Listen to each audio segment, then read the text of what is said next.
All right, everybody, welcome back for another deep dive. And today we're tackling, well, The big one. yeah, the big one. You know, I bet a lot of you can guess it Oh, yeah. because we're talking about weight loss. Hmm. Arguably the most Googled thing I would say so, yeah. online. I think so, yeah. And I think for good reason. We've got a ton of information Yeah. out there, and it's hard to know what actually works. So today we've got some excerpts from this great article Oh, cool. called Pasted Text. Okay. And we're going to dive deep into what the science actually says Yeah. and try to help you guys just kind of cut through all that noise Love it. and really understand, what are the essentials Yeah. of healthy weight loss. Awesome. Now, I was reading this article earlier and I found something super interesting. Oh, really? Yeah, and I wanted to get your take on it. So it turns out Oh. there's a link between weight loss and banking. Banking. Interesting. So tell me more about this. Well, it's more connected than you might think. The article talks about this idea of a calorie bank. Okay. Right. And so just like a bank, you make deposits and withdrawals. Right. But instead of money, we're talking about calories. Okay. Yeah, that makes sense. Yeah. So if you're depositing or, taking in more calories than you're withdrawing or burning, you end up with a surplus, right? Just like in a bank account. Right. But in this case, the surplus shows up. Let's just say those jeans might feel a bit snug. Yeah, I've definitely been there. We all have. Okay, so it's all about this balance of, calories in versus calories out. Exactly. But here's a question that always bugs me. Are all calories Oh, that's a good one. created equal? Yeah.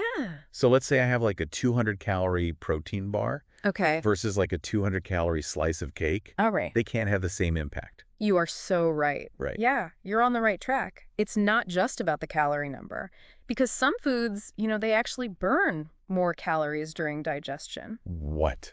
Really? It's true. It's called the thermic effect of food. Okay. Certain foods, they require more energy to be broken down and processed by your body. Oh, I see. So think about lean proteins, Okay. like chicken breast, fish, or fiber-rich foods like lentils and broccoli. Okay, yeah. These are your calorie-burning champions. So you're telling me that I can actually, give my metabolism You got it. a boost by eating certain foods? Exactly. You're getting bonus points just for eating the right things. Okay, now you're speaking my language. I know, right? Yeah. It's pretty cool. Now, imagine, combining that with something else the article mentions, which is something people always talk about. Okay. With those who seem to just stay slim effortlessly, a fast metabolism. Oh, yeah. Right. I mean, is it all genetics, or can we actually, change our metabolic rate? I've always wondered about that.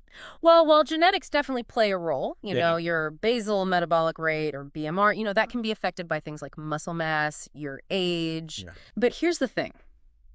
While a slower metabolism might make weight loss a bit more challenging, it's usually not the main reason for weight gain. Oh, interesting. And those folks you see who seem to eat anything they want, they might just be, even unconsciously, making healthier choices. Oh, okay. And moving more. So it's really a combination of things. It's a whole picture. Okay, I like that. Now let's move on to, something I think we all know, Right. but sometimes struggle with. Okay. We're talking about creating the balanced plate. Yes, a classic. Right. What does that actually look like? So think of your plate as a delicious equation, right? I love that. We love an equation. So 1/4 should be lean protein. Okay. 1/4 complex carbs, Right. like brown rice or quinoa. And then half your plate should be filled with colorful veggies. I can get behind that. Yeah. The proteins, they're going to help you feel full and satisfied. Yeah. Carbs, they're going to provide the energy you need. And then veggies, they're packed with all those vitamins and fiber. All right, that makes sense. Oh, But then there's these sneaky foods out there I know exactly what you're talking about. that really kind of sabotage Yeah. our efforts. And I know the article touched on this too. Yeah. We're talking about refined flour, added sugar, The usual suspects. yeah, trans fats, Yeah. ultra-processed foods, all Yeah. that stuff. The enemies of weight loss. These guys, they can really make things tough. They're calorie dense, but they don't really offer much nutrition. Uh-huh. So they lead to blood sugar spikes, Okay.